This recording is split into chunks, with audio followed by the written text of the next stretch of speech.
اعزائي الدايترز، اهلا بيكم من جوه طنجر المفتقه. مين اللي كان بيعمل الطنجر ده يا روكا؟ جدتي. جدتك كانت عاملاه. ايوه. لقيتي ايه بقى؟ حاطه فيها عسل اسود وسوداني محمص وسمسم ودقيق وسمنه. كل ده بقى عشان ايه؟ عشان نتدفى نتدفى في الشتاء. بالحلبه بالعسل اللي هي بيتقال عليها مفتقه. لما حسبتي السعرات الحراريه لقيتيهم كام؟ 42,000 سعر. كام؟ 42,000. وده يكفي كام طبق تقريبا؟ حوالي 25. فلما حسبناها لقينا الطبق تقريبا 2100 سعر حراري للشخص. ده من غير العيش.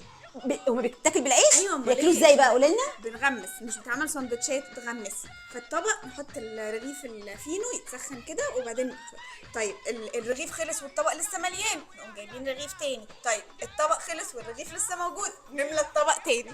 وقلتي ان هو هيتخن قد ايه؟ 12 كيلو. يعني 12 كيلو دهون. الشخص لو كل الطنجر ده كله بعد ما يخلص على اخر الشتاء عشان يتدفى.